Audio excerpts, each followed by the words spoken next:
기도하겠습니다. 사랑과 은혜가 많으신 아버지 하나님, 주님의 은혜에 감사와 찬양을 드립니다. 아버지, 이 시간에도 우리와 함께하여 주시옵시고 우리가 진리를 알아가는데 부족함이 없도록 도와주시옵소서. 이 시대에 우리에게 복음을 주시고 복음 안에서 교제할 수 있게 하신 은혜에 감사드립니다. 정말 이 복음을 생각할 때마다 하나님의 은혜가 얼마나 큰지를 우리가 다시 깨닫게 됩니다. 정말 이 시간을 통해서 우리가 신령한 은사를 나눌 수 있도록 도와주시옵시고 예수 그리스도를 아는 지식으로 장성한 분량에 충만한 데까지 이룰 수 있도록 역사하여 주시옵소서. 모든 말씀 예수 그리스도의 이름으로 기도했습니다. 아멘. 로마서 1장 8절을 보겠습니다.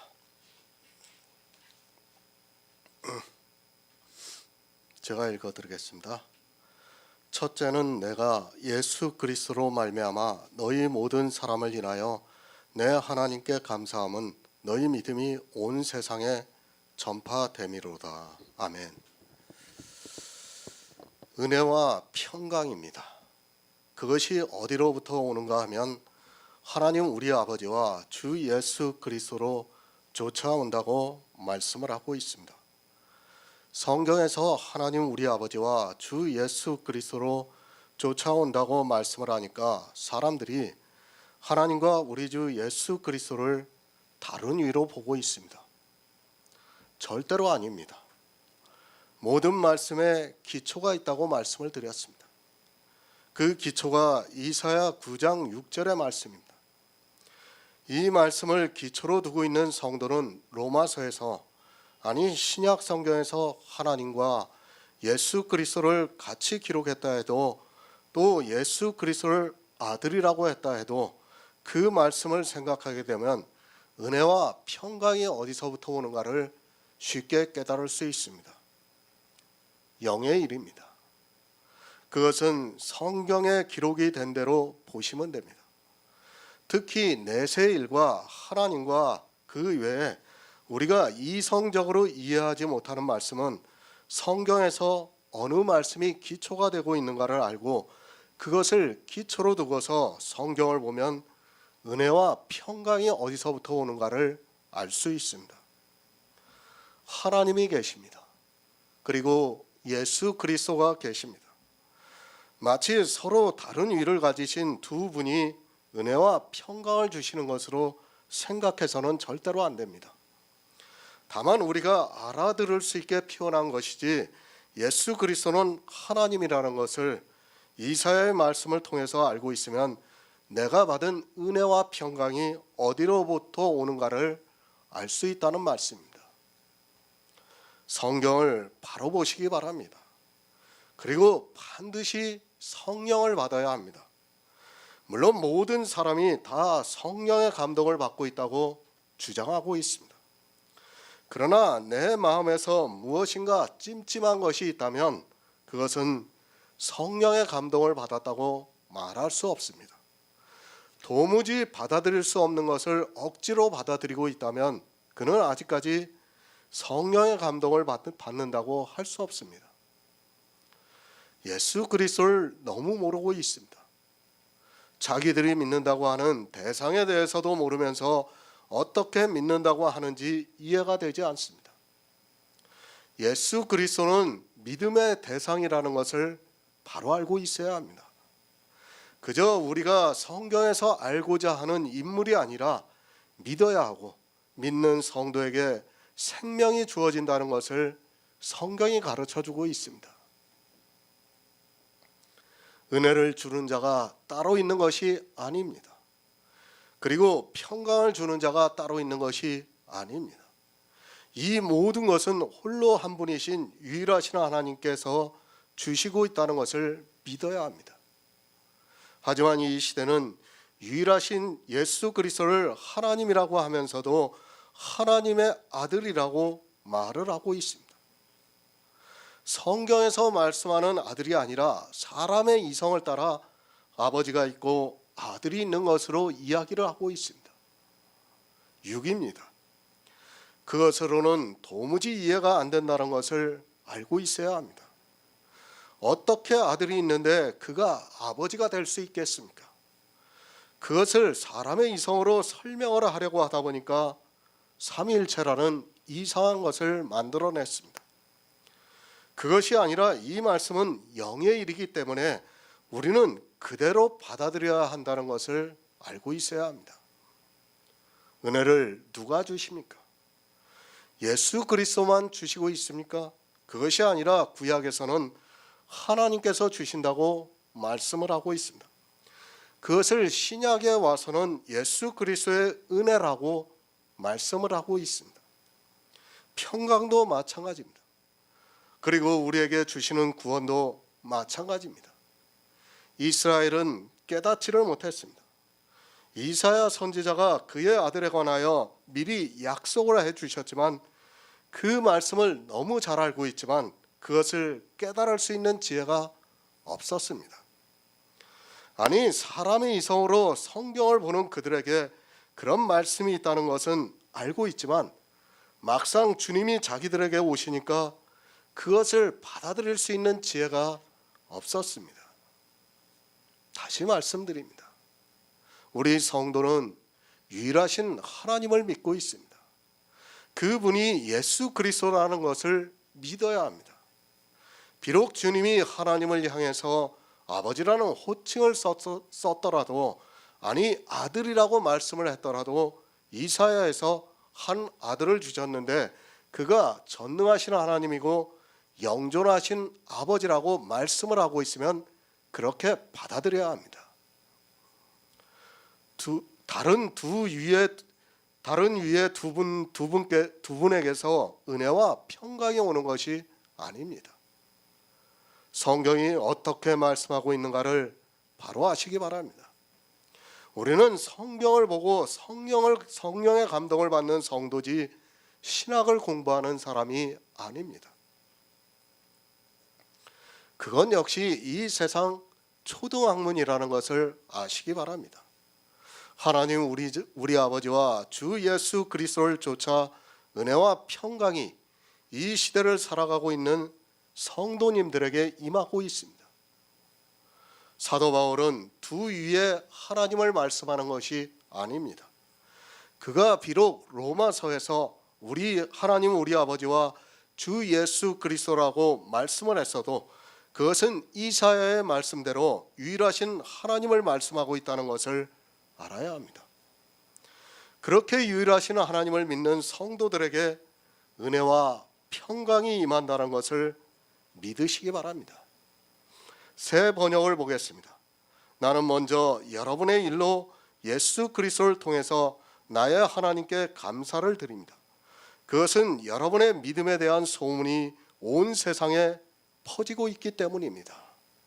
로마의 교회입니다. 그들이 어떻게 했다는 것을 말씀하고 있습니다. 이 시대 교인들과는 너무 다르다는 것을 알고 있어야 합니다. 아니, 이 시대는 믿음에 대해서 너무 모르고 있습니다. 믿지를 않으니까 그들은 성경을 보고도 유일하신 하나님을 믿는 것이 아니라 삼위일체라는 다른 신을 만들어서 거의 1700년 동안 믿어왔다는 것을 알고 있어야 합니다. 믿음입니다. 그러나 그것을 이해하려고 하지 마시기 바랍니다. 사람의 이성으로는 이해가 될 수 있는 것이 절대로 아닙니다. 성경에서 하나님께서 우리에게 요구하시는 것은 이해를 해야 하겠지만 영의 일을 이해하려고 하다가는 절대로 믿음을 가질 수 없다는 것을 알고 있어야 합니다. 로마에 있는 성도는 믿었습니다. 그들이 어떠한 일을 했는가 하면 믿었다는 말씀입니다. 그리스도 편지를 통해서 이 믿음에 대해서 아무리 말씀을 드려도 성령에 오시지 않은 사람에게는 그저 허황된 이야기처럼 들리고 또 율법을 지키면서도 자기들이 믿고 있다고 생각하게 되어 있습니다. 새 번역에서는 나는 먼저 여러분의 모두의 일로 예수 그리스도를 통하여 나의 하나님께 감사를 드린다고 말씀하고 있습니다. 로마의 교회에 있는 성도의 일이 무엇인가를 알아야 합니다. 그것을 한글 개혁 성경에서는 너희 믿음이 온 세상에 전파된다고 말씀을 하고 있습니다. 이 시대는 성도가 해야 하는 일을 너무 모르고 있습니다. 왜 모릅니까? 믿음의 비밀을 모르기 때문입니다. 성경은 처음부터 우리에게 믿음에 대해서 말씀을 하고 있습니다. 다시 말씀드리지만 아브라함을 왜 하나님께서 부르셨습니까? 그를 믿음의 조상으로 세우시기 위해서 부르셨습니다. 그리고 그와 같은 믿음을 가진 성도를 그의 자손이 되게 하기 위하여 아브라함을 부르시고 어떠한 믿음을 가졌는가를 성경을 통해서 가르쳐주고 있습니다. 그러나 이 시대는 믿음을 모르고 있습니다. 아니, 율법의 행위에 빠져 있는 자기들의 행위를 보면서 믿음이 있다고 생각하고 있습니다. 성도가 이 세상에서 어떻게 살아야 하는 줄을 모르고 있습니다. 아브라함을 믿음의 조상으로 세우시고 그의 자손을 구원해 주시겠다고 하면서 믿음으로 말미암은 자는 아브라함의 아들이라고 말씀을 하고 있지만 믿음을 모르고 종교적인 행위를 보고 믿고 있다고 생각합니다. 갈라디아서 3장 2절을 보겠습니다. 신약성경 304쪽입니다. 갈라디아서 3장 2절입니다. 내가 너희에게 당한 이것을 알려 하노니 너희가 성령을 받은 것이 율법의 행위로냐 듣고 믿음으로냐. 아멘. 로마에 있는 성도들의 믿음입니다. 이 시대는 믿음에 대해서 너무 모르고 있습니다. 예수 그리스도를 믿는다고 말로는 하고 있지만 실상은 믿지를 않고 있으면서도 깨닫지를 못하고 있습니다. 그것을 갈라디아에서 사도 바울이 너희가 성령을 받은 것이 율법의 행위로냐 듣고 믿음으로냐를 묻고 있습니다. 너희 믿음입니다. 그것은 율법의 행위가 배제가 되어 있는 복음을 듣고 믿는 것을 말씀하고 있습니다. 이 시대는 사도 바울이 로마에 있는 성도들에게 말씀하고 있는 너희 믿음에 대해서 전혀 모르고 있습니다. 로마에 있는 성도들이 이 시대와 같이 종교적인 활동을 하고 율법을 지키기 위해서 11조를 내고 주일이라는 날을 만들어서 형식에 맞추어서 예배를 드렸습니까? 그것이 로마에 있는 성도들의 믿음입니까? 그것은 아닙니다. 정말 이 시대는 계속해서 말씀을 드리지만 믿음에서 너무 멀리 왔다는 것을 알아야 합니다. 사도 바울이 갈라디아에 있는 교회의 성도들에게 너희가 성령을 받은 것이 율법의 행위로냐 듣고 믿음으로냐를 묻고 있습니다. 이 말씀은 율법의 행위를 하면 믿음이 없고 믿음이 있으면 율법의 행위를 하지 않는다는 말씀입니다. 지금은 기독교가 되어 있습니다. 이스라엘이 유대교가 되어서 믿었던 것과 같이 지금은 기독교라는 종교를 믿고 있다는 것을 알아야 합니다. 이스라엘은 율법의 행위를 했기 때문에 하나님을 믿지 않았다고 주님께서 분명하게 말씀을 하고 있습니다. 사도 바울이 두 가지를 비교를 하면서 말씀을 하고 있습니다. 율법의 행위입니다. 그리고 듣고 믿음입니다. 이렇게 두 가지를 비교를 해서 말씀할 때는 이 둘이 함께 할 수 있는 것이 아니라 이 두 가지 중에 한 가지를 하면 어느 한 가지는 안 하고 있다는 말씀입니다. 그러니까 율법의 행위를 하면 그는 믿음이 없는 사람이고 복음을 듣고 믿은 성도는 율법의 행위를 하지 않는다는 말씀입니다. 국어를 모릅니까? 아니, 글이 이해가 안 됩니까? 국어를 조금이라도 알고 있는 사람이라면 갈라디아의 말씀이 어떠한 말씀이라는 것을 쉽게 알 수 있습니다. 두 가지를 비교를 해서 하면 한 가지는 반드시 버려야 한다는 것을 알 수 있습니다. 그런데도 이 시대는 로마에 있는 성도들이 어떠한 믿음을 가졌는가를 전혀 모르고 있습니다. 그저 믿음입니다.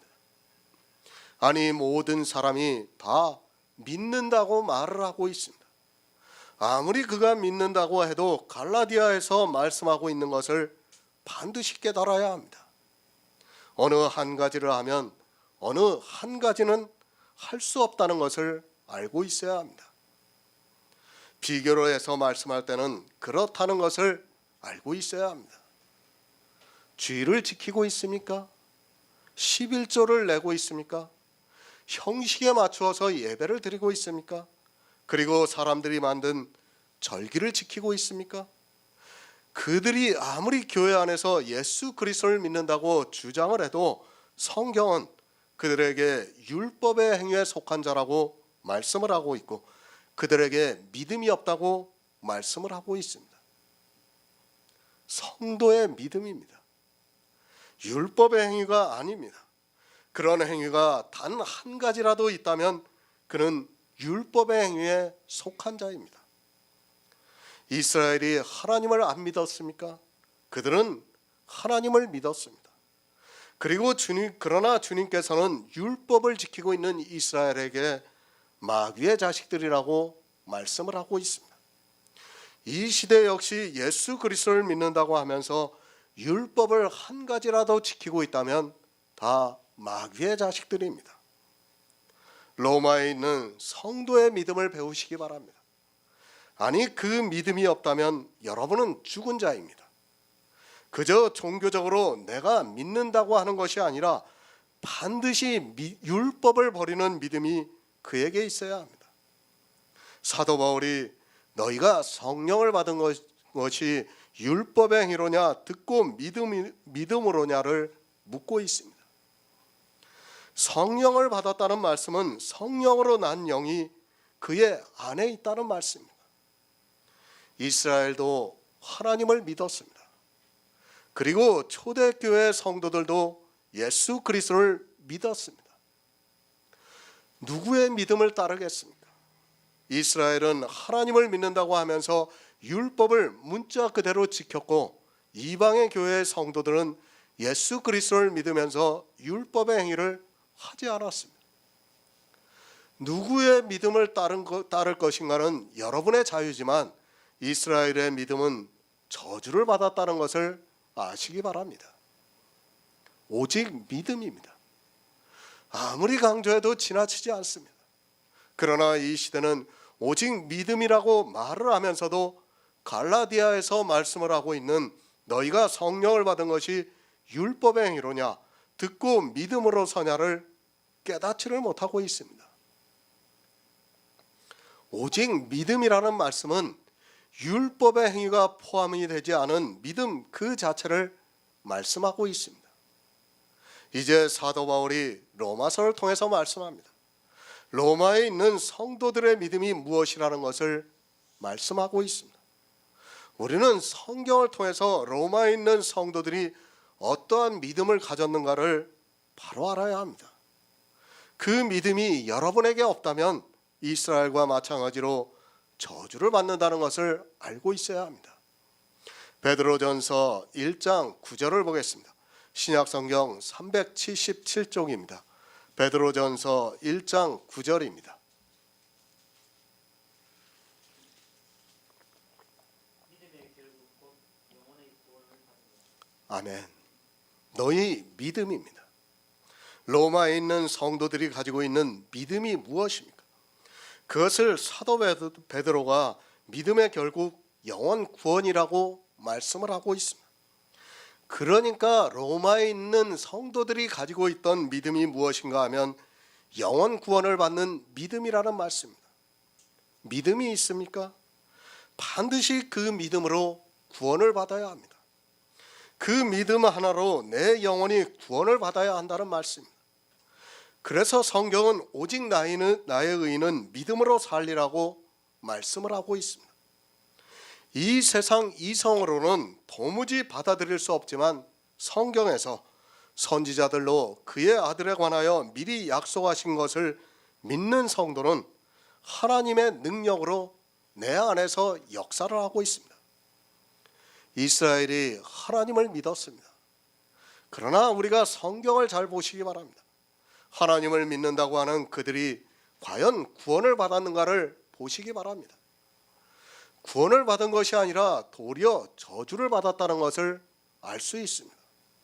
하나님을 잘 믿는다고 했던 그들이, 아니 자기들만 하나님을 믿고 있다고 한 그들을 주님께서 마귀의 자식들이라고 저주를 하셨습니다. 왜 저주를 하셨습니까? 그들은 하나님을 안 믿었기 때문입니다. 율법의 행위로는 자기들이 생각해도 그렇고 이방인들이 보아도 그들은 하나님을 믿는 사람들이었습니다. 그러나 주님께서는 그들이 안 믿는다는 것을 복음서를 통해서 가르쳐 주시고 있습니다. 이스라엘만 그렇다고 생각하지 마시기 바랍니다. 이 시대 역시 예수 그리스도를 믿는다고 하지만 실상은 믿지를 않고 있습니다. 구원을 받았습니까? 제발 웃기는 이야기 하지 마시기 바랍니다. 성경은 율법의 행위에 속한 자들은 저주를 받는다고 말씀을 하고 있습니다. 율법을 모릅니까? 제사법과 시민법만 율법입니까? 성경은 이 시대의 도덕법이라고 하는 십계명도 율법이라고 분명하게 말씀을 하고 있습니다. 십계명이 율법이 아닙니까? 야고보서에서는 율법을 범한 자라고 분명하게 가르쳐주고 있습니다. 성경에서도 나누지 않고 있는 것을 자기들 마음대로 나누어서 그것을 신학이라는 곳에서 배우고 있습니다. 솔직히 11조를 드리는 것은 제사법과 시민법에 속한 율법이라는 것을 알고 있어야 합니다.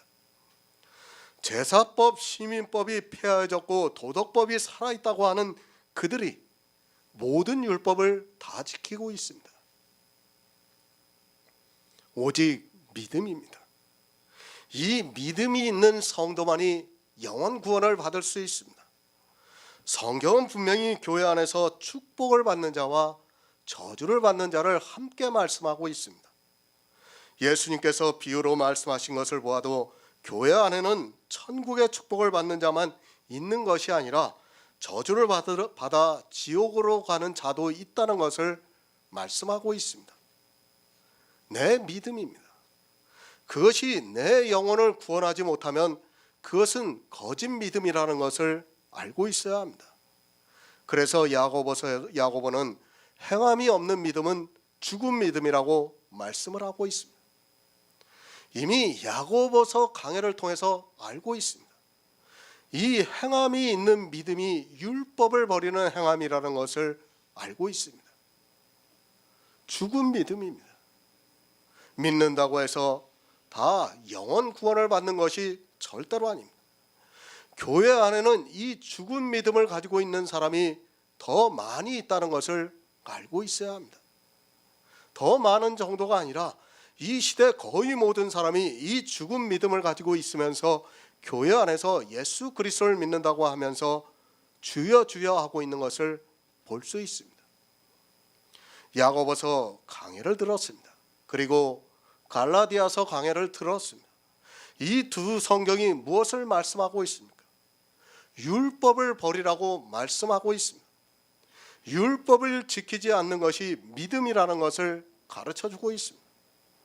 우리가 믿는다고 할 때는 반드시 율법의 행위가 없어야 한다는 것을 바로 아시기 바랍니다. 로마서를 보고 있습니까?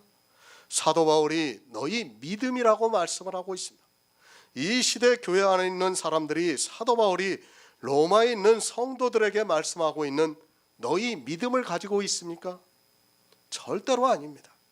로마에 있는 성도들의 믿음을 가지고 있는 것이 아니라 이스라엘과 같이 저주를 받는 그런 믿음을 가지고 있다는 것을 알아야 합니다. 믿습니까? 그러면 반드시 구원을 받아야 합니다. 가장 불쌍한 자가 누구입니까? 이 세상에서 예수 그리스도를 안 믿고 자기 양심을 따라 살고 있는 사람입니까? 그들보다 더 불쌍한 사람은 마태복음 25장에서 말씀하고 있는 양과 염소의 비유에서 주님의 말씀과 같이 저주를 받을 자들아 너희를 위하여 예비된 영영한 불에 들어가라는 그 사람들입니다. 그들이 누구입니까? 세상 사람들입니까? 아닙니다. 교회 안에서 예수 그리스도를 믿는다고 하는 사람들입니다. 자기들은 믿는다고 했지만 율법을 지키면서 실상은 믿음이 없었던 사람들입니다. 양과 염소에 비유해서 누가 많다고 생각합니까?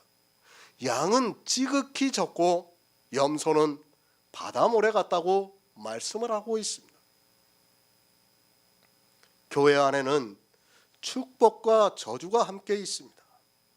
율법을 단 한 가지라도 지키고 있는 교회 안에서는 축복을 받을 사람이 없다는 것을 아시기 바랍니다.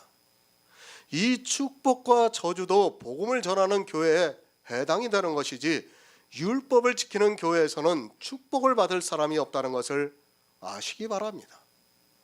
교회 안에 있는 사람들이 착각을 하고 있습니다. 누가 무슨 짓을 해도 나만 잘 믿으면 된다고 생각하고 있습니다. 율법을 지키는데 안 지킬 수 있습니까? 나만 잘 믿을 수 있습니까? 그 말 자체가 어리석은 생각입니다. 이미 율법을 지키고 있는데 어떻게 나만 잘 믿을 수 있습니까? 이미 주일이라는 날을 지키고 있고 그 날에 11시에 종교적인 형식에 맞추어서 예배를 드리고 있는데 어떻게 잘 믿을 수 있겠습니까? 속지 마시기 바랍니다.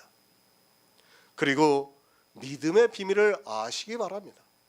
사도 바울이 이방의 복음을 전했습니다. 이방의 교회는 이 복음을 듣고 믿었습니다. 누가 11조로 하고 누가 주일이라는 날을 지켰고 누가 형식에 맞추어서 예배를 드렸습니까? 그리고 오늘날과 같은 찬송가를 부르고 불렀습니까? 그러한 행위를 하는 것으로 믿음이 있다고 생각하지 마시기 바랍니다. 이제 로마서를 통해서 믿음을 계속해서 말씀드릴 예정입니다. 우리 성도는 로마에 있는 성도들의 믿음을 가져야 합니다. 그 믿음은 오직 나의 의는 믿음으로 살리라는 그 믿음입니다. 그 믿음이 없다면 여러분의 믿음은 죽은 믿음이며, 그런 믿음을 가지고 있는 사람은 주님께서 말씀하신 그대로 그들을 위하여 영영한 불에 들어간다는 것을 잊지 마시기 바랍니다. 시편 73편 28절을 보겠습니다. 구약성경 855쪽입니다. 시편 73편 28절입니다.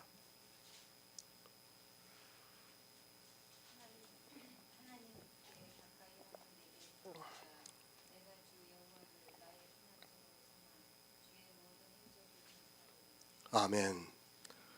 너희 믿음이 온 세상에 전파되었습니다. 로마에 있는 성도들이 무엇을 믿었습니까? 주님께서 하신 모든 일을 믿었습니다. 이 시대는 믿음을 모르고 있습니다. 믿음이라는 것은 내가 대상을 믿는 것이지 내가 무엇을 행하는 것이 절대로 아닙니다. 그 대상을 믿을 때는 그의 행사를 알고 믿어야 합니다. 너희 믿음이 온 세상에 전파가 되었습니다. 그들이 오늘날과 같은 교회에서 종교적인 생활을 했습니까? 지금 사도 바울이 그런 것이 온 세상에 전파되었다고 말씀을 하고 있습니까? 정말 바로 아시기 바랍니다. 우리나라에 복음이 전파되었습니까? 로마에 있는 성도들의 믿음이 전파되었습니까? 절대 아닙니다. 우리나라에 전파된 것은 기독교라는 종교입니다. 선교사들이 복음을 전파했다고 생각하지 마시기 바랍니다. 물론 그들이 인간적으로 우리나라에 도움을 준 것을 제가 폄하를 하고 싶지는 않습니다. 그들로 하여금 지금 우리가 보고 있는 성경이 번역이 되어 있고, 비록 다른 복음이지만 그래도 우리가 성경을 볼 수 있는 기회가 제공이 된 것은 분명히 맞습니다. 그러나 알아야 합니다. 미국과 캐나다의 선교사들은 로마에 있는 교회의 성도들의 믿음을 우리에게 전한 것이 아닙니다. 이미 그들은 율법의 행위에 빠져 있었습니다. 주일이라는 날을 지켰고 또 종교적인 형식에 맞춰서 여러 가지 행위를 했고, 더구나 성경에도 없는 성탄절과 추수감사절을 만들어서 지켰습니다. 율법입니다. 삼가 지키는 것은 다 율법입니다. 사도 바울은 갈라디아에서 율법의 행위에 속한 자들은 저주를 받는다고 분명하게 말씀을 하고 있습니다. 그들의 인간적인 수고는 고맙게 생각하고 있습니다. 하지만 엄밀히 말씀드려서 그들은 로마에 있는 성도들의 믿음을 전하지 않았습니다. 자기들이 믿었던 기독교라는 종교의 열심을 내서 그것을 전파했다는 것을 알아야 합니다. 성도입니다. 종교가 되어서는 절대로 안 됩니다. 그러나 이미 313년 이후로는 기독교는 종교가 되었습니다.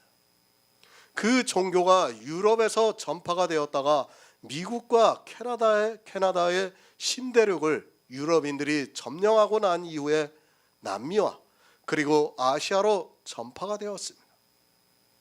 지금 우리나라의 기독교 역시 그들과 같은 열심으로 자기들의 종교를 전하느라 선교사들을 많이 파송하고 있습니다.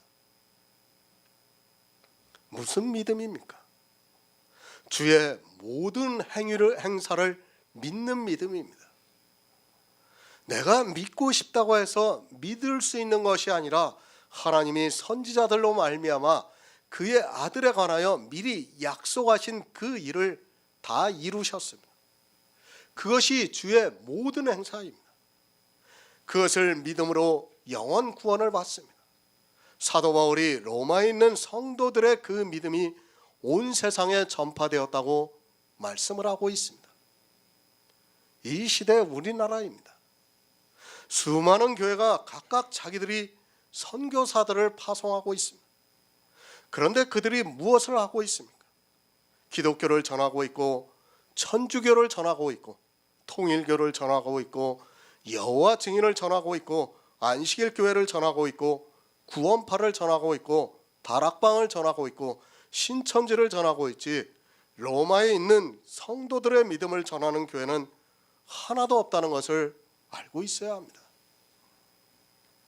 믿음이 전파가 되어야 합니다. 그런데 종교가 전파가 되고 있습니다. 그리고 그들이 하고 있는 행위를 그대로 따라하게 만들고 있습니다. 그들의 열심으로 얼마나 많은 사람들이 저주를 받고 있는가를 모르고 있습니다. 그런 일을 하면서도 영원 구원을 받았다고 이야기를 하고 있습니다. 믿음이 전파됩니다. 그것은 주의 행사를 믿는 믿음이 전파가 된 것입니다.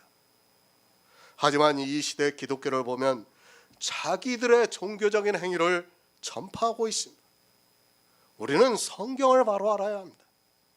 너희 믿음이 전파가 되었다고 하니까 자기들의 종교적인 믿음이 전파되는 것으로 알고 그것을 전하기 위해서 열심을 내다가 결국에는 그것이 악한 일이 되어서 사망의 길로 가고 있습니다. 믿음입니다. 그것은 예수 그리스도께서 이 세상에 오셔서 하신 모든 행사를 믿는 믿음입니다. 그것을 사도 바울은 하나님이 선지자들로 말미암아 그의 아들에 관하여 성경에 미리 약속하신 것이라고 말씀을 하고 있습니다. 성도는 이 믿음이 온 세상에 전파되게 해야 합니다. 기독교라는 종교가 아니라 이 믿음이 전파가 되게 하여야 한다는 말씀입니다.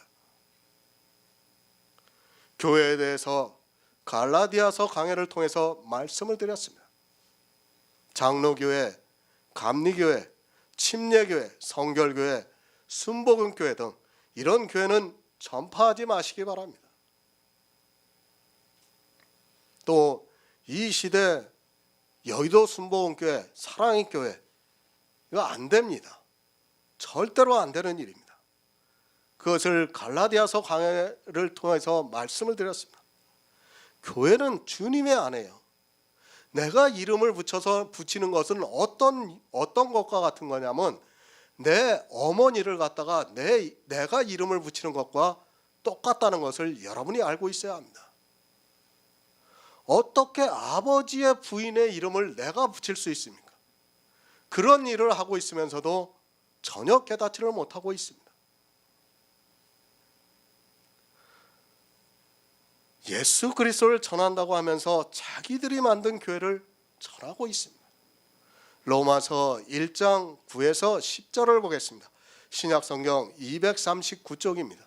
로마서 1장 9에서 10절입니다. 내가 그의 아들의 복음 안에서 내 심령으로 섬기는 하나님이 나의 증인이 되시거니와 항상 내 교회 쉬지 않고 너희를 만나며 어떠하든지 이제 하나님의 뜻 안에서 너희에게로 나아갈 좋은 길 얻기를 구하노라. 아멘. 공동 번역을 보겠습니다.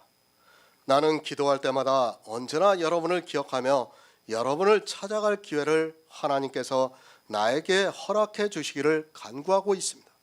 이 사실이 거짓이 아니라는 것을 하나님께서 잘 알고 계십니다. 그 하나님은 내가 그분의 아들에 관한 복음을 전함으로써 성심껏 섬기고 있는 바로 그분이십니다. 로마에 있는 성도들입니다. 사도 바울이 이방의 복음을 전했습니다. 그들을 위해서 얼마나 수고했는가를 성경을 통해서 충분히 알고 있습니다.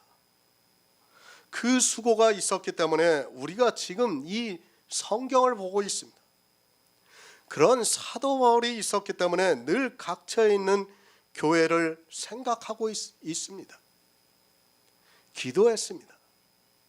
사도 바울은 자기가 복음을 전한 교회를 위해서 늘 기도를 하면서 그 교회가 믿음의 굳세게 서기를 바라고 있었습니다.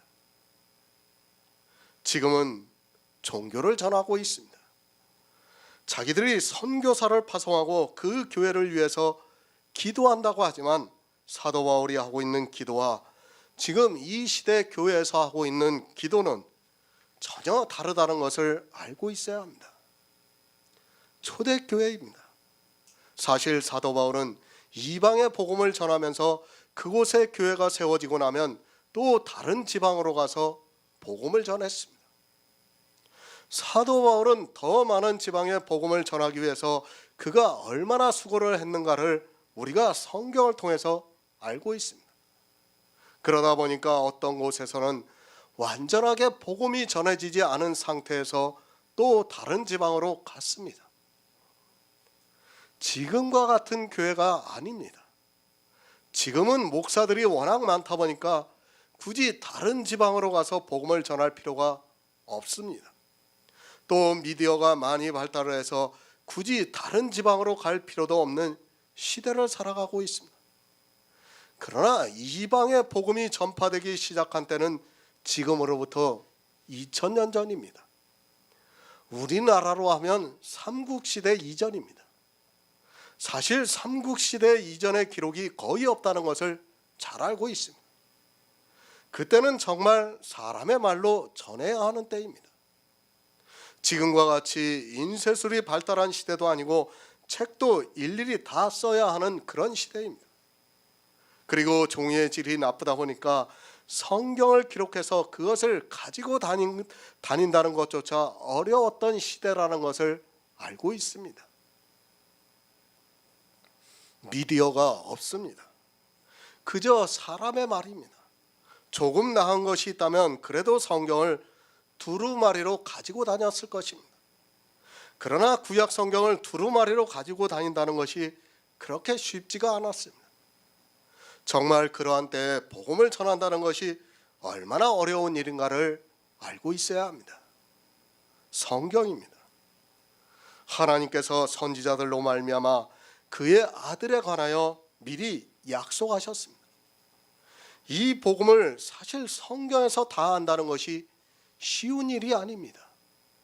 이 복음을 전해서 로마에 있는 교회의 성도들이 믿음을 갖기까지는 많은 시간이 필요했다는 것을 알고 있어야 합니다. 이 시대는 믿음을 너무 쉽게 생각하고 있고 교회에 처음 나온 사람들에게도 믿으라고 강요를 하고 있습니다. 그것이 믿음입니까? 이제 교회에 나와서 설교 몇 편을 들었다고 그 사람이 믿음이 있습니까? 정말 그렇게 생각하는 사람이 있다면 그는 성경을 모르는 어리석은 사람입니다. 저 역시도 그랬습니다. 제가 15년 전에 성경을 보면서 복음을 깨달았다고 생각하고 있었습니다. 아니 불과 4, 5년 전만 해도 그렇습니다. 그러나 지금 와서 보면 그때 전했던 복음이 얼마나 부족했다는 것을 알 수 있습니다. 한 교회 안에서 복음을 알고 있다고 해도 저 역시도 그렇습니다. 물론 사도 바울은 복음을 다 깨닫고 나서 이방에 전파했습니다. 그러나 듣는 사람들이 성경에서 믿음이 있다 할 정도로 복음을 들으려면 많은 시간이 필요하다는 것을 알고 있어야 합니다. 사도 바울이 그 말씀을 하고 있습니다. 내가 쉬지 않고 기도를 하고 있다고 말씀을 하고 있습니다. 사도 바울이 복음을 전하고 떠나왔지만 사실 이제 막 복음이 전파된 이방의 교회들은 성경에서 선지자들로 그의 아들에 관하여 미리 약속한 것을 다 안다는 것이 쉽지 않은 일입니다. 그래서 쉬지 않고 기도했습니다. 사도 바울이 얼마나 이방에서 한 영혼을 구원하기 위해서 수고를 했는가를 알 수 있습니다. 그가 이방의 사도로 직분을 받아 복음을 전하면서 복음을 전한 그곳을 위해서 늘 기도했다는 것을 알 수 있습니다. 무슨 기도를 했는가 하면 그들의 믿음을 위해서 기도했습니다. 그리고 또다시 그들에게 가서 복음을 전하기를 원했습니다. 지금의 교회입니다. 이미 성경과는 많이 어긋나 있는 것을 볼 수 있습니다.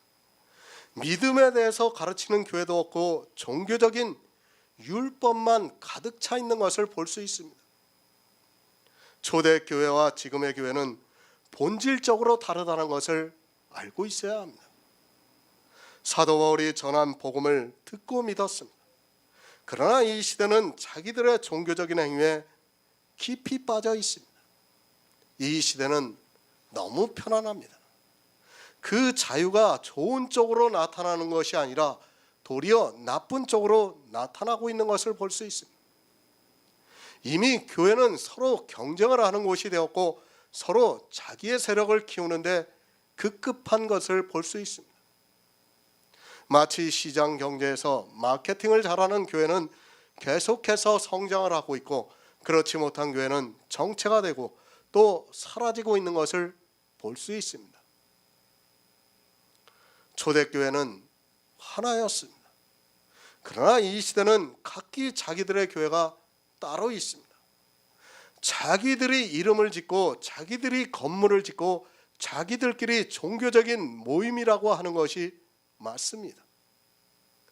마치 친목단체가 되어서 그것을 오랫동안 유지를 하고 있고 그리고 모든 생활이 그 안에서 이루어지고 있어서 그 교회가 가는 대로 그저 따라가고 있다고 보는 것이 맞습니다. 로마에 있는 교회입니다. 사도 바울은 로마에 있는 교회에게만 이렇게 편지를 쓴 것이 아닙니다. 거의 모든 교회에 자기가 다시 찾아갈 수 있게 기도를 했고 그것을 원한다고 하면서 서신을 보내는 것을 볼 수 있습니다. 다시 말씀드리지만 이 시대는 종교는 있어도 교회는 없다는 것을 바로 알고 있어야 합니다. 그의 아들의 복음 안에서입니다. 우리 성도는 이 복음을 알아야 합니다. 하지만 이 시대는 앞에서 계속해서 말씀을 드렸지만 그의 아들의 복음을 너무 모르고 있습니다. 이제까지의 신학자라고 하는 사람들이 남겨놓은 책을 보아도 그의 아들에 관한 복음을 알고 있었던 사람이 거의 없는 것으로 보여지고 있습니다. 물론 있었습니다. 그러나 주님의 말씀과 같이 바람이 임의로 불매 어디서 와서 어디로 가는지 모르는 것과 같이 성령으로 난 사람은 사실 우리가 기독교라는 교회사를 통해서 찾아볼 수 없었다는 것을 알고 있어야 합니다. 교회 안에 있는 사람은 다 자기들이 성령을 받았다고 하지만 실상은 성령으로 난 사람이 없습니다. 정말 성경을 바로 하시기 바랍니다. 아니, 성령을 구하시기 바랍니다. 내가 최소한 목사라면 내가 풀고 있는 이 성경에서 조금이라도 의심이 가는 것이 있다면 하나님께 구해야 합니다. 그리고 내 마음에서 걸리는 것이 있다면 절대로 전해서는 안 됩니다. 하지만 이 시대는 자기 마음에 생각나는 대로 성경을 풀어서 전하고 있는 것을 볼 수 있습니다. 사도 바울입니다. 그는 이방의 사도입니다. 더구나 그는 예수 그리스도께서 살아계실 때 복음을 들은 사도가 아닙니다. 어느 누구도 사도 바울을 사도라고 인정을 하지 않았지만 주님께서 환상의 목소리로 사도 바울에게 말씀을 하시고 자기 안에 이 복음이 계시가 됨으로 해서 자기가 사도가 되었다는 것을 늘 말씀하고 있습니다. 하나님이 나의 증인이 되십니다. 내가 심령으로 섬기는 하나님이 나의 증인이 되시고 있다고 말씀을 하고 있습니다. 왜 이런 말씀을 하고 있는가 하면 우리가 갈라디아에서도 말씀을 보아서 알고 있지만 사도 바울에 대해서 인정을 하지 않았던 사람들이 있었습니다. 실제 주님이 살아계실 때 그는 바리새인으로서 도리어 복음에 반대를 했기 때문에 사도 바울이 전하는 복음에 의심을 하기도 했습니다. 그것을 말씀하고 있습니다. 물론 사도 바울이 예루살렘 교회에서 베드로와 야고보를 만났습니다.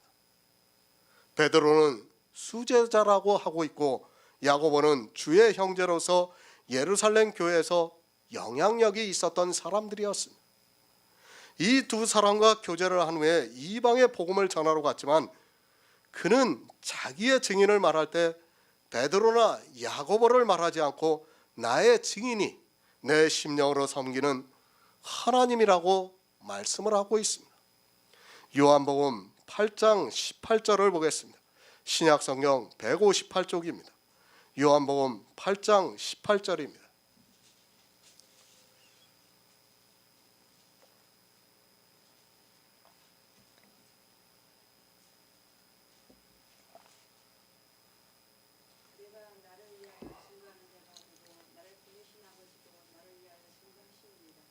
아멘.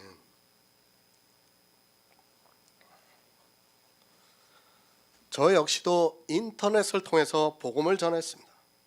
아마도 10여 년은 넘은 것 같습니다. 제가 신학을 공부하고 대학원을 졸업하고 나서 목사 안수를 받지 않았습니다. 제 기억으로는 약 7년이 지나고 나서 받았던 것 같습니다. 그 전까지는 그냥 인터넷으로 제가 감동을 받는 것을 전하고 있었습니다. 복음을 전했습니다.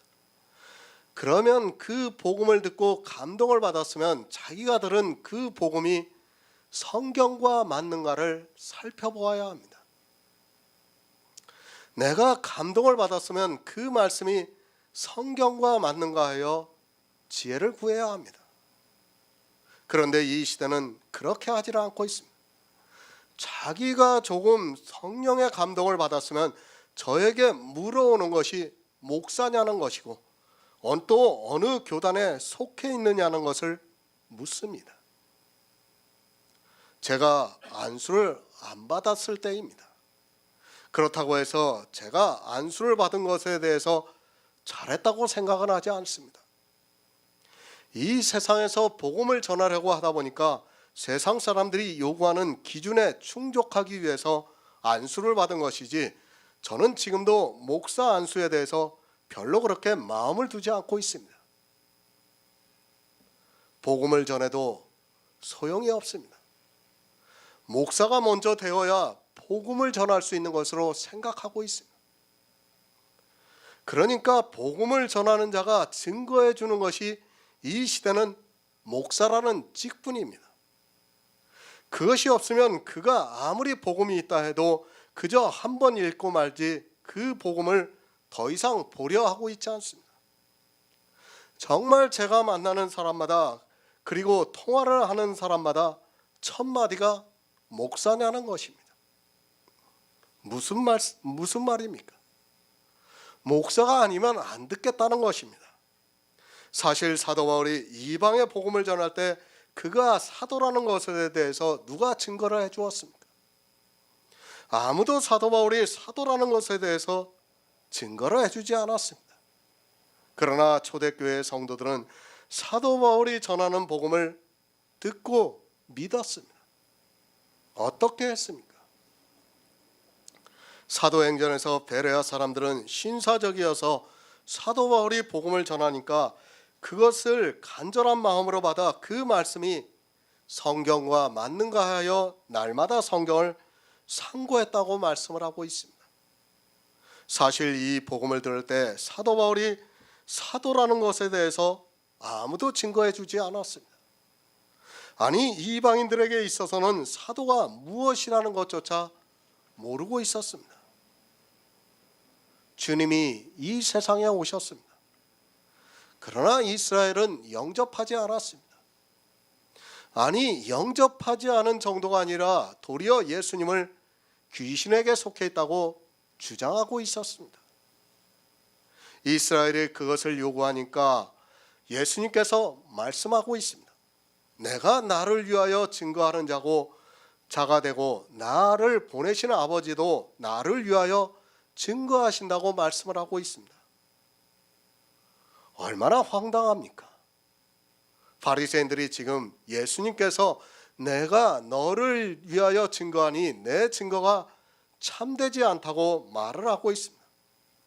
그런 바리새인들의 말에 주님께서는 내가 나를 위하여 증거하여도 내 증거가 참되다고 말씀을 하고 있습니다. 그러나 영의 일에 있어서 소경이 되어 있는 바리새인들에게는 주님께서 어떠한 말씀을 하셔도 그것이 참되지 않다는 것으로 받아들이고 있습니다. 왜 참되지 않다고 합니까? 가늠하다 현장에서 잡혀온 여자를 율법에 의하면 돌로 쳐 죽여야 하는데 주님께서는 그 여자를 정죄하지 않았습니다. 율법에 속한 자들은 주님께서 참된 말씀을 하지만 받아들일 수 없었습니다. 가늠하다 잡혀왔으면 당연히 돌로 쳐 죽여야 하는데 도리어 나도 정죄하지 않겠다고 하는데 그것이 어떻게 참되다고 할 수 있겠습니까? 마찬가지입니다. 이 시대는 무엇을 보고 있습니까? 자기들이 만들어 놓은 종교를 보고 있습니다. 그 종교에서 교리를 만들어 놓은 것을 가지고 그대로 주장하면 참되고 그렇지 않으면 이단이 되고 있습니다. 이스라엘의 바리새인과 지금의 교회 안에 있는 사람들의 생각은 조금도 다르지 않다는 것을 알고 있어야 합니다. 주님께서 말씀하십니다. 주님을 증거하실 분은 아무도 없습니다. 누가 증거를 해줄 수 있습니까? 그것을 사도 바울이 똑같이 말씀을 하고 있습니다. 나의 섬기는 하나님이 나의 증인이 되신다고 말씀을 하고 있습니다. 사실 이 세상에 복음이 전파된다는 것은 쉬운 일이 아닙니다. 거의 다 다른 복음입니다. 우리가 이스라엘의 역사를 보아서도 쉽게 알 수 있습니다. 복음을 전하던 때가 거의 없었습니다. 선지자들을 보내주셨지만 어느 때에 이스라엘이 그 선지자들의 말을 들었습니까? 도리어 그 선지자들을 죽이고 이단이라고 공격했던 것을 볼 수 있습니다. 지금도 마찬가지입니다. 이 시대에 복음이 전해지고 있다고 생각하지 마시기 바랍니다. 이런 상태에서 복음을 전하면 그들이 물어오는 것이 똑같습니다. 내가 참을 전하는지를 증거하라고 말을 하게 되어 있습니다. 설령 참을 증거한다 해도 거짓에 속해 있는 율법에 속해 있는 사람들에게는 절대로 그 말씀이 받아들여지지가 않는다는 것을 알고 있어야 합니다. 정말 안타깝습니다. 우리의 증인이 누구십니까? 사람에게 그리고 세상의 증거를 받으려 하지 마시기 바랍니다. 하나님이 우리의 증인이 되시고 있습니다. 성령의 감동을 받은 성도는 복음을 들으면 그것을 분별할 수 있습니다. 그러나 이스라엘과 같이 육체에 속한 사람들은 이 세상에서 그리고 사람에게서 증인을 삼으려고 하고 있습니다. 이 시대는 성령의 시대입니다. 누가 증거를 해주고 있습니까? 성령이 증거를 해주고 있습니다. 그리스도 편지에서 아무리 복음을 전해도 성령이 그 사람에게 임하지 않으면 이 복음을 받아들일 수 없다는 것을 너무 잘 알고 있습니다. 사도 바울이 지금 그 말씀을 하고 있습니다. 내 심령으로 섬기는 하나님이 나의 증인이 되고 있다고 말씀을 하고 있습니다. 세상 사람들에게는 황당합니다. 그러나 성령의 감동을 받고 있는 성도들에게는 분명히 하나님께서 증인이 되시고 있다는 것이 믿어지고 있습니다.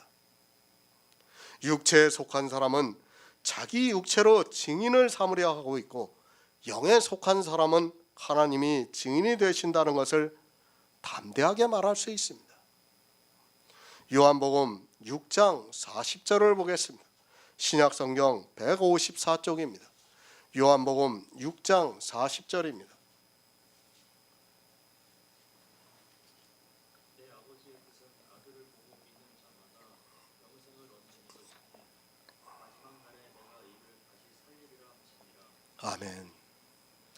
내 아버지의 뜻 안에서, 하나님의 뜻 안에서 너희에게로 나아갈 좋은 길 얻기를 구한다고 말씀합니다. 그 하나님의 뜻이 무엇인가 하면 아들을 보고 믿는 자마다 영생을 얻는 것이라고 말씀을 하고 있습니다.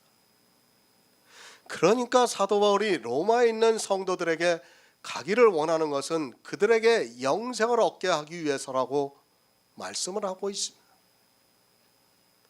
복음 안에서의 교제입니다. 이 시대는 사적인 교제가 너무 많습니다. 복음 안에서 교제를 하는 사람은 거의 없고, 그저 인간적인 관계를 형성해서 교회를 세우고 그 안에서 자기들끼리 교제를 하고 있는 것을 볼 수 있습니다. 사도 바울은 이방의 복음을 전했습니다. 그가 왜 복음을 전했는가 하면 이방인들이 아들을 보고 믿어 영생을 얻게 하기 위해서입니다. 어디서 봅니까? 우리가 보고 있는 성경에서 보고 믿어야 합니다. 복음을 전하는 자는 이 일에 자기 수고를 다해야 합니다. 정말 복음을 전하는 자는 이 일만 하기에도 시간이 부족하다는 것을 알고 있어야 합니다. 저는 도저히 이해가 안 되고 있습니다. 목사들이 어떻게 시간이 그렇게 많아서 일주일에 설교를 그렇게 많이 하고 있고 또 사람들을 만나는지 이해가 안 됩니다. 그럴 시간이 어디 있습니까? 솔직히 일주일에 하루 강의를 하고 또 설교 2편을 올리고 하는 것도 제게는 너무 버겁기만 합니다. 일주일에 거의 4일을 꼬박 설교를 작성하고 있다고 보면 맞습니다. 그리고 하루 정도는 꼬박 강의 준비를 하고 있고 또 이런저런 글을 쓰고 또 제 개인적인 일을 하다 보면, 그리고 성경을 보다 보면 정말 시간이 너무 빡빡하다는 것을 느끼고 있습니다. 어떤 때는 정말 제가 왜 이렇게 살고 있는가 의심이 들 때가 있어요. 이거 하나님이 좀 저를 해도 너무 하시는 거 아닌가, 그런 생각이 들 때가 있어요. 정말 시간이 없어요. 일주일이 어떻게 지나가는지를 모를 정도로 지나갑니다. 아들을 보고 믿어야 합니다. 그것이 하나님의 뜻입니다. 사도 바울은 저하고는 비교가 안 되는 사람입니다. 그러나 사도 바울 역시도 많은 시간을 성경을 보면서 선지자들로 그의 아들에 관하여 성경에 미리 약속한 말씀을 계시를 받았던 것으로 알고 있습니다. 영생입니다. 너무 쉽게 생각하지 마시기 바랍니다. 성경에서 아들을 보고 믿는 것이 쉬운 일이 아닙니다. 물론 성령의 감동을 받고 있는 사람을 통해서 복음을 듣고 있다면 쉬울 수 있습니다. 그러나 제 경험으로는 이 복음을 성경에서 깨닫는다는 것이 결코 쉬운 일이 아닙니다. 하나님의 뜻 안에서 복음을 전한다는 것이 쉬운 일이 아니라는 것을 아시기 바랍니다. 솔직히 저도 강해를 쓰고 있지만 어떤 때는 하루 종일 딱 막혀서 한 글자도 못 쓸 때가 있어요. 도저히 생각이 안 나요. 정말 하나님께서 열어주시지 않으면 안 된다는 것을 여러분이 알고 있어야 합니다. 사도 바울은 물론 모든 것을 알고 있었습니다. 그러나 그는 시간이 없었습니다. 이방의 복음을 전하려고 하다 보니까 여러 지방을 다녔습니다. 그리고 사도 바울은 정말 시간을 아꼈다는 것을 알고 있어야 합니다. 그는 인간적인 교제를 할 시간도 없고 자기가 있던 곳에서 복음이 어느 정도 전해지면 바로 떠나서 또 다른 지방으로 갔습니다. 왜 그렇게 했습니까?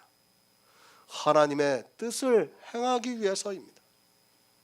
이방의 복음을 전해서 그들이 예수 그리스도를 믿어 영생을 얻게 하기 위해서 정말 이 복음만을 위해서 살았습니다. 그런데 이 시대 목사는 너무 시간이 많고 하나님의 뜻 안에서 행하기보다는 자기들의 종교적인 활동을 위해서 살아가고 있다고 보아야 맞습니다. 로마서 1장 11절을 보겠습니다. 신약성경 239쪽입니다. 로마서 1장 11절입니다. 내가 너희 보기를 시기 원하는 것은 무슨 신령한 은혜를 너희에게 나눠주어 너희를 전부 받게 하라. 아멘. 로마에 있는 성도들입니다. 사도 바울은 그들을 심히 보고 싶어 했다고 말씀을 하고 있습니다. 사도 바울이 왜 그들을 보고 싶어 했습니까? 하나님의 뜻인 아들을 보고 믿어서 영생을 얻게 하기 위해서 로마에 있는 성도들을 보기를 심히 원했다고 말씀을 하고 있습니다. 왜 보고 싶어 했습니까? 신령한 은사를 나눠주기 위해서 심히 보고 싶다고 말씀을 하고 있습니다. 이 시대는 은사에 대해서 너무 모르고 있습니다. 은사에 대해서는 나중에 12장에서 말씀을 드릴 기회가 있을 것이라고 생각하고 있습니다. 그때 은사는 자세하게 말씀을 드리기로 하겠습니다. 은사가 있습니다. 그리고 신령한 은사가 있습니다. 은사라고 하니까 교회 안에서 하고 있는 그런 샤머니즘적인 행위를 생각하지 마시기 바랍니다. 그런 것은 은사가 아니라 종교적인 샤머니즘이라는 것을 알고 있어야 합니다. 이 시대는 성경에서 말씀하고 있는 은사는 모르고 종교적인 샤머니즘에 깊이 빠져 있고 그런 표적들을 보면서 마치 자기가 성령을 받은 것으로 착각하고 있습니다. 왜 그런 일이 있습니까? 사실 중세교회, 중세 천주교로부터 그런 것이 그대로 답습이 되어 왔기 때문에 지금 이 시대 교회가 그런 샤머니즘적인 것을 행하고 있는 것입니다. 종교 개혁을 한다고 했지만 그런 것들은 전혀 개혁을 하지를 못했습니다. 천주교에서 행하던 그런 것들을 그대로 지금 다 따라하고 있습니다. 고린도전서 10장 4절을 보겠습니다. 신약성경 274쪽입니다. 고린도전서 10장 4절입니다. 다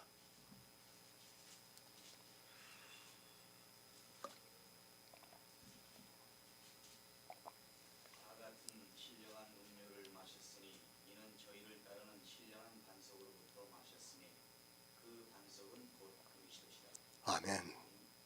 이스라엘입니다. 그들이 애굽에서 나와서 광야라는 교회에 들어갔습니다. 그때 광야에서 목이 말랐을 때 하나님께서 반석에서 물이 나오게 하셨습니다. 그것을 사도 바울이 신령한 반석으로부터 마셨으니 이 반석이 곧 예수 그리스도라고 말씀을 하고 있습니다. 신령한 반석으로부터 마셨습니다. 그러니까 예수 그리스도를 마셨다는 말씀입니다.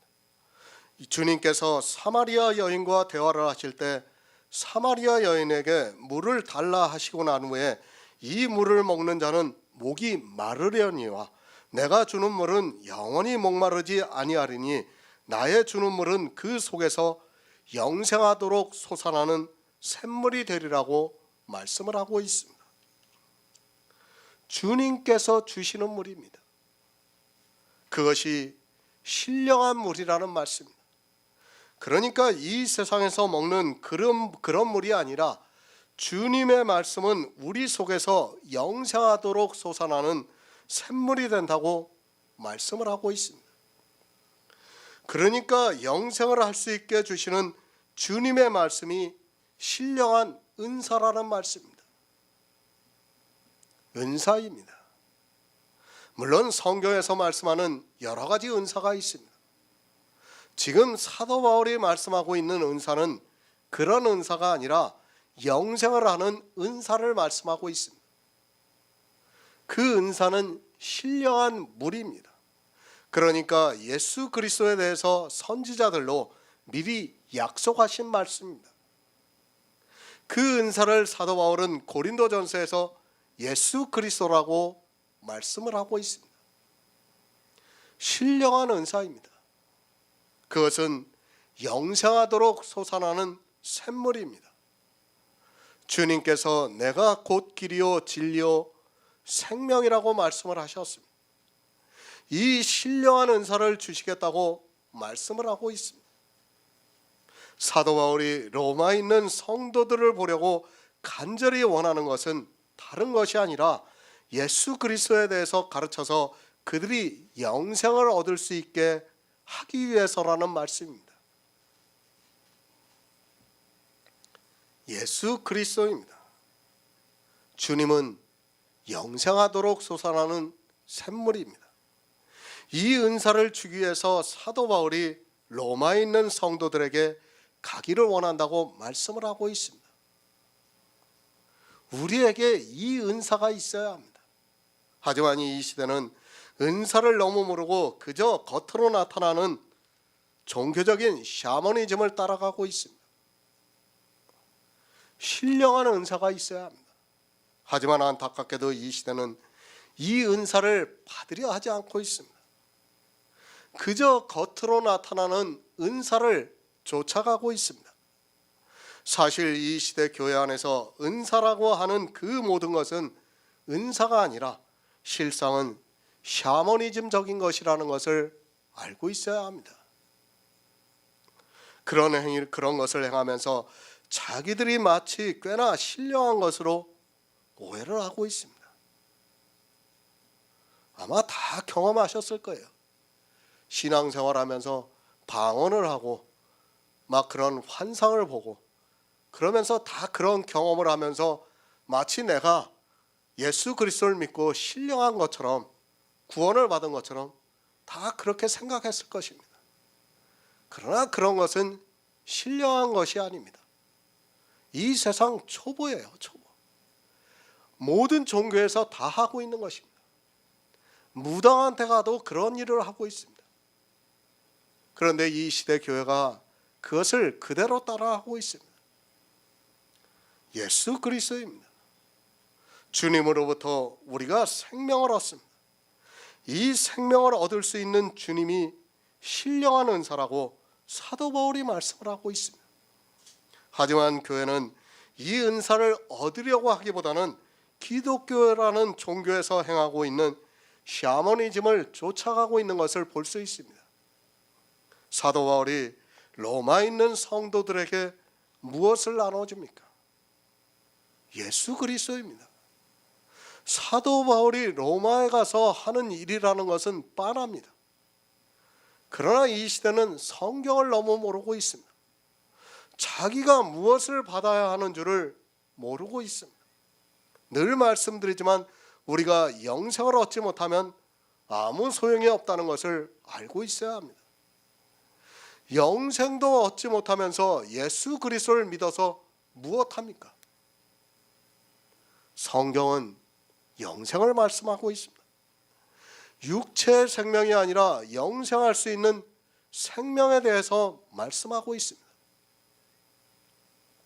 하지만 이 시대는 성경에서 영생을 얻으려고는 하지 않고 자기들이 종교적인 행위를 하기 위해서 보고 있습니다.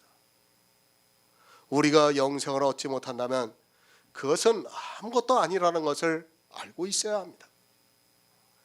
영생을 얻어야 그것이 신령한 것이지 영생도 얻지 못하는 것을 받아서 무엇하겠습니까? 이 세상에서 모든 것을 다 받았습니다. 그가 영생을 얻지 못하면 그는 아무것도 받지 못한 사람이라는 것을 알고 있어야 합니다. 자기에게 있어 신령한 것이 무엇이라는 것을 모르고 교회 안에서 이상한 행위들을 하면서 그것으로 표적을 삼고 있습니다. 그런 것은 다 육적인 것이지 신령한 것이 아닙니다. 육과 영을 분별하지 못하니까 무엇이 신령한 것인지를 모르고 있습니다. 은사를 나눠주려 합니다. 이 시대에 은사를 나눠준다고 하면서 뭐합니까? 가서 안수를 하고 별별 짓들을 다 하고 있습니다. 지금 사도 바울이 그런 은사를 나눠준다는 것이 아닙니다. 이 시대 기독교를 보면 너무 샤머니즘에 많이 빠져 있습니다. 그리고 그런 표적들을 하나 보면서 그 표적이 자기에게 믿음이 되고 있습니다. 거의 모든 사람이 그렇습니다. 자기가 기도를 하면서 어떤 말씀이 생각나면 마치 성령이 생각나게 해주신 것으로 생각하고 있습니다. 그것이 성령이 생각나게 해주신 것입니까? 내가 외우고 있는 말씀이 생각난 겁니다. 그런데도 그것을 성령이 나를 깨닫게 해주신다고 그렇게 믿고 있습니다. 성령은 그 말씀을 문자 그대로 생각나게 하시지 않습니다. 성령이 오시면 그 말씀 문자에서 그 뜻을 알게 우리에게 역사를 해주는 것이지 그 문자를 내가 생각나게 그렇게 해주시는 것이 아닙니다. 그 문자 생각 못합니까? 내가 성경 말씀을 많이 외우고 있으면 누구라도 그 문자를 생각할 수 있습니다. 그렇지 않습니까? 기도를 하다 보면 그런 문자가 생각나는 건 너무도 당연한 것입니다.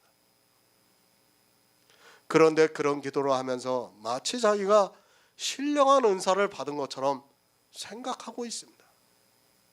아닙니다. 다 거짓에 속고 있는 것입니다. 이 시대는 그런 거짓에 속고 있으면서도 자기들이 하나님을 잘 믿고 있다고 다 착각에 빠져 있습니다. 이 시대는 로마서를 보고도 이 은사가 무엇이라는 것을 모르고 있습니다. 사도 바울이 왜 로마에 가려고 했는지도 모르고 성경을 보면서 도리어 율법주의에 빠져들어가고 있는 것을 볼 수 있습니다. 이 은사가 없으면 여러분은 구원을 받을 수 없다는 것을 바로 아시기 바랍니다. 고린도전서 12장 31절을 보겠습니다. 신약성경 278쪽입니다. 고린도전서 12장 31절입니다.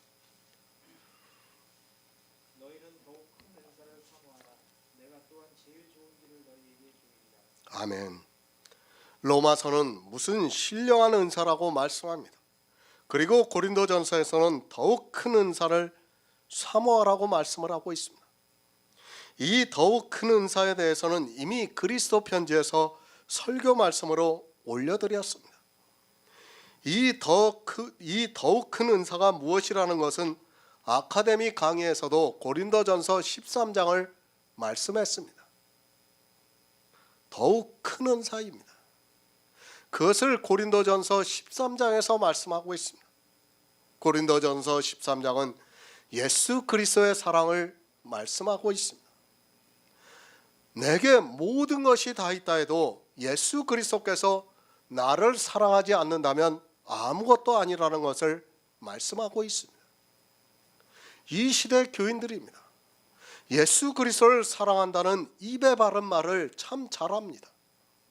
자기가 눈물을 흘려가면서 그렇게 사랑을 고백한다 해도 예수 그리스도께서 그 사람을 사랑하지 않는다면 아무것도 아니라는 것을 바로 알고 있어야 합니다. 하지만 이 시대는 그저 자기가 예수 그리스도를 사랑하고 믿는다고 하면 구원을 받는 것으로 생각하고 있습니다.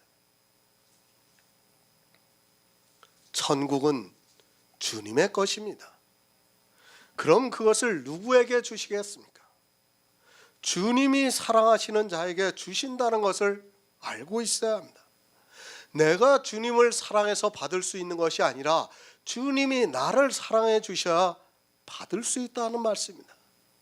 하지만 사람들은 자기들이 교회에 나와서 예수 그리스도를 믿는다고 하고 주님을 사랑한다고 고백을 하면 마치 구원을 받는 것으로 생각하고 있습니다. 성경은 사랑입니다. 하나님이 우리 인생들을 사랑하시는 것을 말씀하고 있습니다. 만약에 우리 인생들을 사랑하시지 않는다면 이미 아담이 범죄했을 때 이 지구는 멸망을 당했어야 합니다. 이 세상에 죄악이 관영하여 모두가 심판을 받아야 마땅한 이 시대에 이미 세상은 물로 심판을 받았어야 합니다. 여러분이 그것을 알아야 됩니다. 구원에 대해서 정말 감격해야 됩니다. 생각해 보시기 바랍니다. 이 시대에 얼마나 많은 사람들이 하나님을 믿는다고 하고 있습니까? 그런데 그 수많은 똑똑하고 잘난 사람들, 많은 사람 중에서 하나님께서 이 시대에 우리에게 복음을 주셨습니다. 이것은 정말 말로 표현할 수 없는 감격이라는 것을 여러분이 알고 있어야 됩니다. 정말 상상을 하지 못하는 것을 우리에게 주신 거예요. 우리가 숫자가 많습니까? 그렇다고 잘난 사람이 있습니다. 그러나 하나님께서는 우리에게 정말 이 시대 그 많은 사람들 다 제껴놓고, 아까 우리 목사님이 얘기했지만 교회가 7만 군데예요. 그 7만 명의 목사를 다 제껴놓고 우리에게 복음을 주시고 있습니다. 이것은 어마어마한 하나님의 정말 선물이라는 것을 여러분이 깨닫고 있어야 합니다. 내가 예수 그리스도를 잘 믿고 있습니까? 아니, 교회 안에서 신앙생활을 잘하고 있습니까? 그런 것은 아무 의미가 없다는 것을 알고 있어야 합니다. 사도 바울이 로마에 있는 성도들에게 가서 나눠주려고 하는 무슨 신령한 은사는 그런 것을 가르쳐주기 위해서가 아닙니다. 예수 그리스도입니다. 그분은 유일하신 하나님입니다. 그분이 우리를 얼마나 사랑하시는가를 가르쳐주기 위해서 로마에 가기를 원했습니다. 하지만 이 시대는 예수 그리스도의 사랑을 받으려 하고는 하지 않고 그저 자기들이 사랑하는 것으로 생각하고 있습니다. 신령한 은사입니다. 이 은사가 있기 때문에 우리가 구원을 받습니다. 만약에 주님이 우리를 사랑하시지 않는다면 우리는 절대로 구원을 받을 수 없습니다. 그가 아무리 교회에서 신앙생활을 잘했다 해도, 모든 사람들로부터 칭찬을 받는다 해도 주님이 사랑하시지 않으면 그는 아무것도 아니라는 말씀입니다. 더 큰 은사입니다. 이 은사를 받아야 제일 좋은 길로 갈 수 있습니다. 성도는 오직 이 은사를 받기 위해서 사모해야 합니다. 하지만 사람들은 이 은사를 받기 위해서 사모하는 것이 아니라 도리어 자기들을 망하게 하는 것을 받으려고 사모하고 있습니다.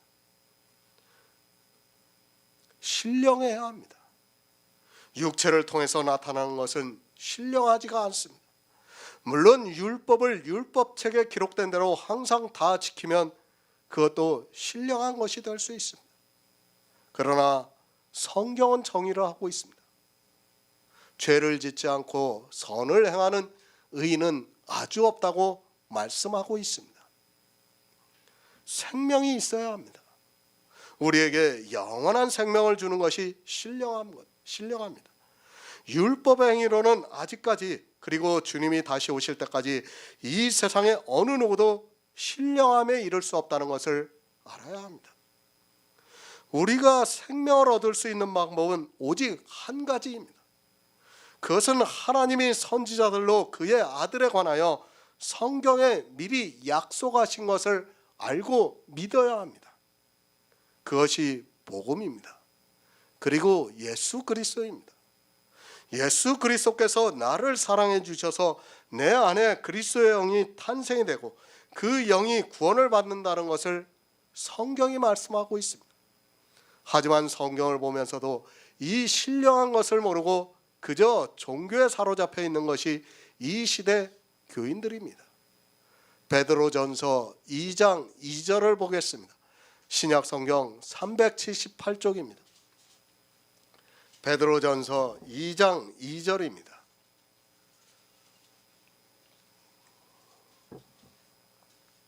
너희가 주의 인자심을 베드로전서 2장 2절이요. 가난 아기들 같이 순전하고 신령한 것을 삼아라. 이는 그로 말미암아 너희로 구원에 이르도록 자라게 하려 함이라. 아멘. 신령한 젖을 사모하라고 말씀하고 있습니다. 이 신령한 젖이 무엇인가 하면 예수 그리스도를 믿음으로 거듭나는 영의 일을 말씀하고 있습니다. 이 시대는 신령한 것이 무엇이라는 것조차 모르고 있습니다. 사도 바울과 그리고 모든 선지자들이 예수 그리스도를 아는 것이 신령하다고 말씀을 하고 있습니다. 성경은 구원입니다. 그 구원이 우리의 신체가 아니라 거듭남이라고 말씀하고 있습니다. 베드로전서에서 이 거듭남에 대해서 썩어질 씨로 된 것이 아니요 썩지 아니할 씨로 된 것이니 하나님의 살아있고 항상 있는 말씀으로 되었다고 말씀하고 있습니다. 내가 거듭나서 구원을 받는 것이 신령한 것이지 그 외에 다른 것은 신령하지 않습니다. 구원을 받아야 합니다. 아무리 강조해도 지나치지 않습니다. 그리스도 편지를 보는 사람들 중에서 매일 구원에 대해서만 말씀하고 있다고 주장하는 사람들이 있습니다. 성경을 왜 우리에게 기록해서 주셨습니까? 그것은 이 성경을 보고 우리가 영생을 얻게 하기 위해서입니다. 구원을 받았습니까? 구원을 받은 성도는 자기가 사는 동안에 이 구원에 대한 말씀만 듣기를 원하고 있습니다. 그러나 아직 구원을 받지도 않았으면서 구원을 받았다고 생각하는 사람은 이제 구원에 대해서 더 이상 들으려고를 하지 않고 있습니다. 성경의 모든 말씀이 무엇에 대해서 말씀하고 있는 줄을 모르기 때문에 구원에 대해서 듣는 것을 싫어하고 있습니다. 신령한 젖입니다. 그것은 우리가 구원을 받는 것입니다. 어떻게 받아야 하는가를 계속해서 말씀하고 있습니다. 주님께서 우리를 사랑하셔야 받을 수 있고 또 예수 그리스도를 알아야 받을 수 있다는 말씀입니다. 그래서 오직 예수라고 말씀을 하고 있습니다. 하지만 이 시대는 오직 예수를 전하면 도리어 싫어하고 있는 것을 볼 수 있습니다. 구원받으시기 바랍니다. 세상의 모습은 중요하지 않습니다. 거지 나사로면 어떻고 현장에서 가늠하다 잡혀온 여자면 어떻고 강도짓을 하다가 사형 선고를 받고 십자가에서 죽어가는 사람이면 어떻습니까? 제가 그런 사람이 되라는 것이 아니라 구원이 얼마나 중요한가를 말씀하고 있습니다. 이 구원에 대해서 갓난아기들과 아기들과 같이 순전하고 신령한 젖을 사모해야 한다는 말씀입니다. 신령한 젖을 사모해야 합니다. 그것이 무엇인가 하면 하나님의 살아있고 항상 있는 말씀입니다. 그 말씀이 여러분에게 썩지 아니할 씨로 거듭나게 하고 있다는 말씀입니다. 하지만 이 시대는 거듭남의 가장 기초가 되는 이 말씀도 모르고 있습니다. 어떻게 거듭나는지도 모르고 그저 거듭남이라는 단어를 아는 것으로 자기들이 거듭났다고 말을 하고 있습니다. 신령한 젖을 먹어야 합니다. 그런 성도만이 거듭난다고 말씀을 하고 있습니다. 거듭남은 계속해서 말씀드리지만 2번 낫는 것을 말씀하고 있습니다. 사람들이 얼마 전에 어저께인가 인터넷에서 보니까 그런 기사가 났더라고요. 영혼에 대해서 93%가 믿고 있다고요. 그러면서 그 영혼이 나중에 이제 내세에 들어간다고 사람들이 그렇게 믿고 있는 거예요. 근데 그 영혼이 무엇입니까? 영이 아니라 그냥 쉽게 말해서 우리가 말하는 혼이에요. 혼. 혼이 구원을 받는 것으로 그리고 그 혼이 천국에 가는 것으로 생각하고 있는 겁니다. 93%예요. 그런 나머지 7%라고 그렇다고 영을 믿는 것이 아니라 그 사람들은 아예 내세에 대해서 생각지도 않는 사람들입니다. 그것이 현실이에요, 현실. 반드시 거듭나야 합니다. 거듭나지 않은 사람은 구원을 받을 수 없습니다. 하늘로부터 온 생명으로 거듭난 성도만이 하늘에 갈 수 있다는 말씀입니다. 그러나 이 시대 교인들은 구원을 받아야 하는 이 영의 비밀을 모르고 자기가 그저 교회 안에서 살아가는 것으로 거듭난 것으로 착각하고 있습니다. 이것을 나눠주려 합니다. 구원을 받을 수 있게 신령한 젖을 나눠주려고 사도 바울이 로마에 있는 성도들을 심히 보기를 원하고 있다는 말씀입니다. 하지만 이 시대는 이 신령한 것을 나눠주는 사람이 없습니다. 신령한 자라야 이 신령한 것을 나눠줄 수 있는데 이 시대는 모두가 율법의 행위에 육체로 빠져 있습니다. 시편 40편 2절을 보겠습니다. 구약성경 831쪽입니다. 시편 40편 2절입니다.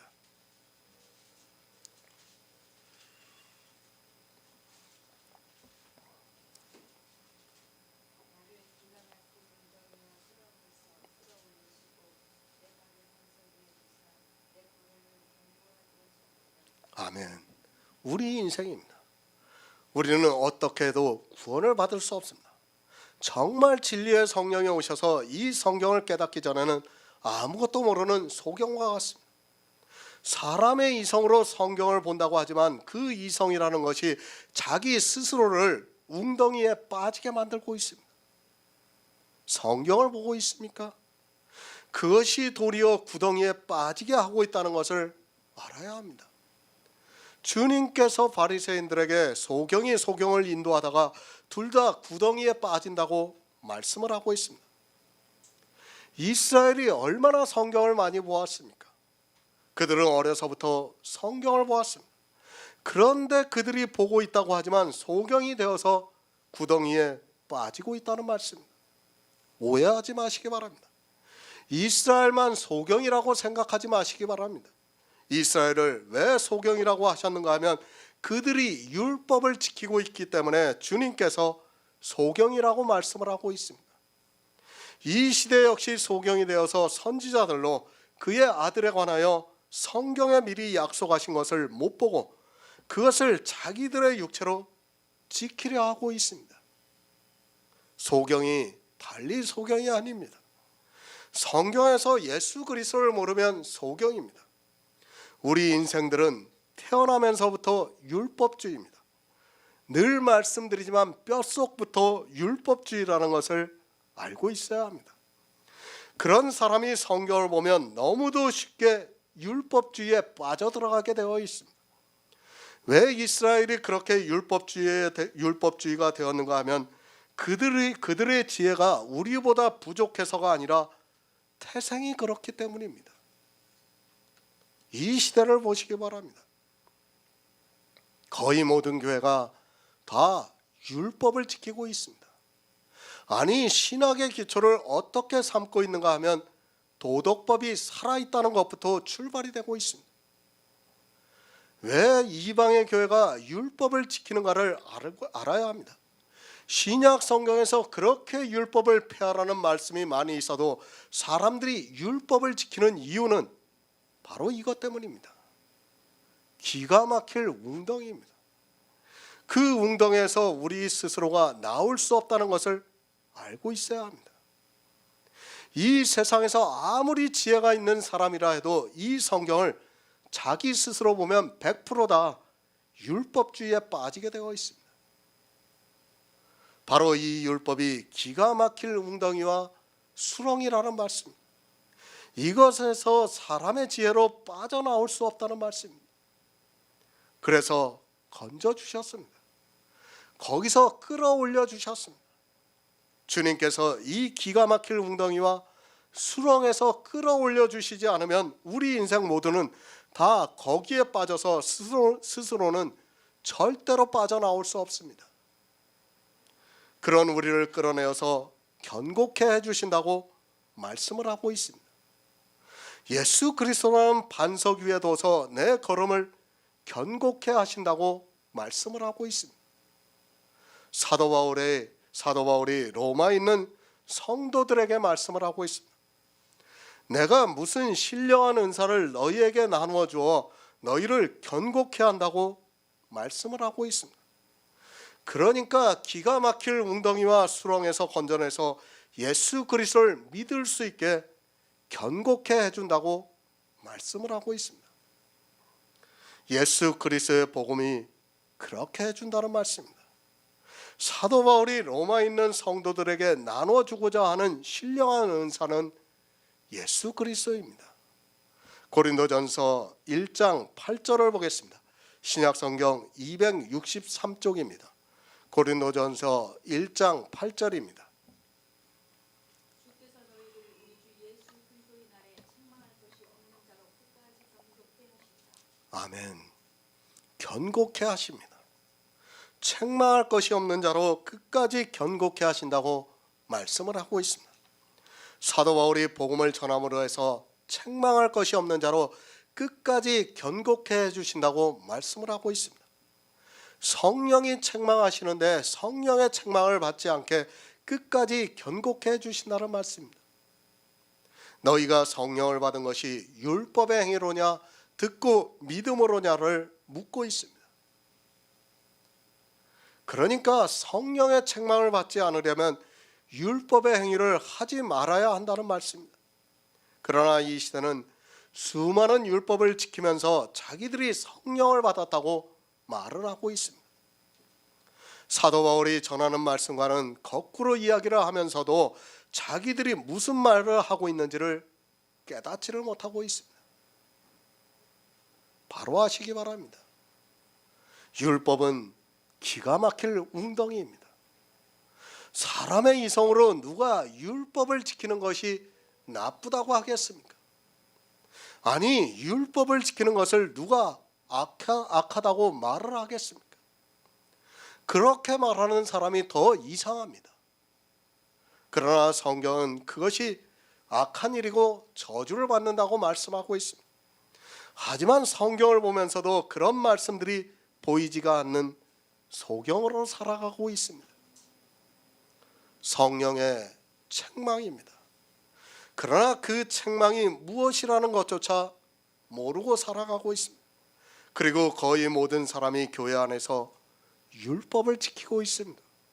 사도 바울이 로마에 있는 성도들에게 예수 그리스도의 반석 위에 세워서 너희를 견고케 하겠다고 말씀을 하고 있습니다. 어떻게 합니까?